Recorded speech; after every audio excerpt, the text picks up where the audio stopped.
Late wickets see Gloucestershire stumble after Vessel's 72. Gloucestershire are in an unenviable position as the incumbents in third place in Division 2. They're in the crosshairs for a number of the league's promotion-chasing sides. Their hosts Worcestershire, however, are not one of those teams and will have one eye on their upcoming trip to Edgbaston for finals day. That could afford the visitors an opportunity to solidify their promotion ambitions.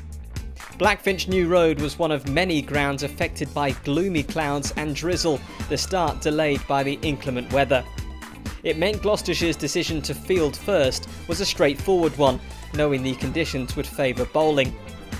And that's how it turned out. Payne continuing his fine form with the ball to see Mitchell depart for 10, courtesy of a leaping full stretch catch from Tom Smith at third slip. Rutherford was next, falling to the very next ball, trapped LBW by Higgins. 2 balls later, Milton was gone, Higgins making a mess of his stumps.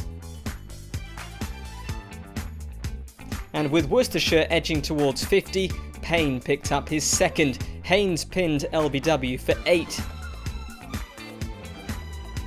The home side would scrape past 50 to finish the first shortened session of play, 63 for 4. Cox departed shortly after the resumption of play, another sharp Smith catch giving Higgins his third of the match. Ricky Vessels did well to halt the Gloucestershire progress, he and Ed Barnard finding a useful partnership that took the home side through to 3 figures. But Gloucestershire found themselves back on top. Barnard caught behind as Charlesworth struck with his third delivery of the day. And Vessels fell with the score approaching 200, Shaw with his first wicket of the contest. Joe Leach followed shortly after, Dent taking the catch for Shaw's second. Higgins bowled Pennington for 9 to leave Worcestershire 9 down for under 200, but they would pass the milestone, Finch now joining Morris. Payne would wrap up the Worcestershire innings, Finch bowled for 17 and tea taken with the fall of the final wicket.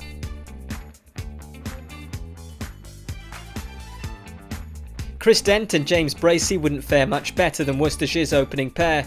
Bracey was the first man to fall, edging Barnard to Cox to depart for 23 early on. Chris Dent would join him, Barnard with both openers' wickets. Miles Hammond and Tom Smith would stay together long enough to see Gloucestershire pass 50, but Smith fell soon after, LBW to Mitchell for 9. Hammond followed shortly, Barnard picking up his third scalp by way of another edge through to Cox. Roderick and Charlesworth pumped the brakes, recognising the need for Gloucestershire to dig in as the close of play loomed. They would reach that, 13 runs short of 3 figures, trailing Worcestershire by 134 runs. The visitors had enjoyed themselves with the ball, but Vessels had batted well in testing conditions to ensure Worcestershire posted a competitive total. They'll probably be the happier of the two sides, but Gloucestershire tend to bat relatively deep, and preventing the visitors from finding their feet will be paramount to the home side's chances on day 2. Gloucestershire skittle Worcestershire to set 114 run target, but early wickets take their toll. When play came to a close on day 1, it was tough to really tell who was in the ascendancy. Visitors Gloucestershire were probably the happier of the two after Ryan Higgins' forfeit had helped them restrict Worcestershire to 221, but they'd lost 4 wickets of their own to slip to 87 for 4 at the close of play. But the Gloucestershire batting lineup has proved to be a deep one, and if the hosts were to ensure they remained in the game, they'd have to pick up quick early wickets. They'd added almost 50 runs when Worcestershire finally picked up their first scalp of the day, Barnard with the breakthrough, Charlesworth LBW for 21. His partner would follow, Barnard again wrapping the pads to pick up his 5th of the innings. But the dangerous Higgins was proving his worth once again, guiding the side towards 150 as he racked up the runs. Taylor would fall shortly after they reached the landmark, just 4 runs to his name when Pennington took his wicket, well caught by Barnard in the gully. Joe Leach would pick up 2 in 2 balls to leave Gloucestershire under threat of failing to match their hosts' total. Higgins was first, caught behind by Cox for 42. Shaw followed, bowled for a duck. Payne though was having none of it, and he responded in kind, Leach disappearing for 6 off the last ball of the same over to ensure his side would enjoy a lead. But a spell of 7 dot balls would follow, Barnard removing the Gloucestershire bowler to end the innings. An early lunch called with the visitors leading by 14.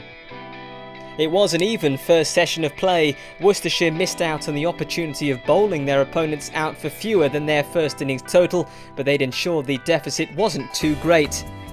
But they'd be under pressure immediately. Payne following up his 43 with a wicket off the first ball of the innings. Mitchell, LBW for nothing.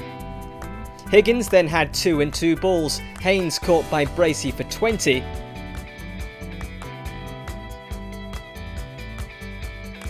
And then Milton out LBW first ball. Payne was back in the wicket with a beauty of a delivery, swinging in to take the top of Vessel's off stump. Higgins had another, Cox bowled for 1.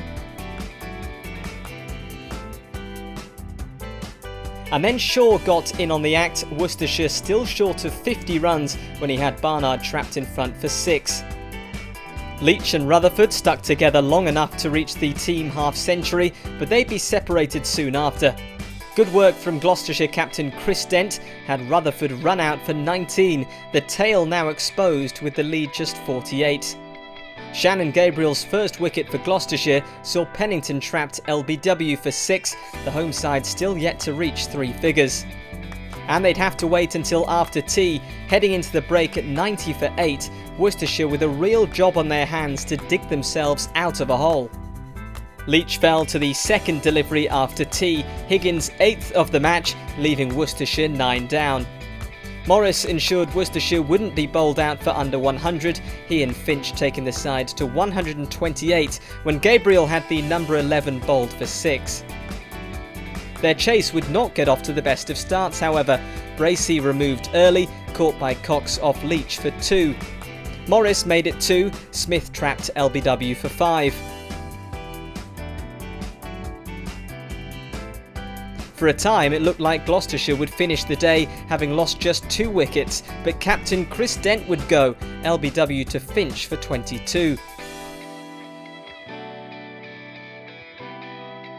Roderick would go without scoring, caught by Mitchell off Finch. Gloucestershire were making a bit of a mess of things and needed to reach the close of play without further loss. They'd reached the safety of stumps at 54 for 4, requiring just 61 runs for victory. But based on the evidence of the early stages of their chase, that will be easier said than done. On the face of it, Gloucestershire are in pole position for victory, but more Worcestershire pressure could see them pull off an unlikely win. Gloucestershire cruise to victory and edge closer to promotion. When Gloucestershire skittled hosts Worcestershire for a second innings total of 128, it looked like an away win was a foregone conclusion. The West Country side required just 115 runs to win from their second innings, but contrived to make a bit of a mess of the chase, reaching 54 for 4 at stumps on day 2. They were still overwhelming favourites heading into the third day of play, with just 61 runs required for victory, but the Worcestershire fight back had them shaken up. But when play did resume, any momentum the home side had looked to have abandoned them, Hammond and Shaw resuming in confident mood. Before long, the duo had put on 50 runs since coming together in the dying light on day 2 and had just 22 runs needed for victory. Gloucestershire would require just 10 balls to get there, 2 fours off Finch, taking the side to their 5th victory of the campaign, moving them into second place behind champions-elect Lancashire. Their stay there may be brief, with Northants breathing down their neck and in a strong position against Durham. Regardless of that result, they'll remain in the top 3 heading into the final week. Their return to Bristol next week will be hotly anticipated, hosting Northamptonshire in what looks likely to be a battle for second place.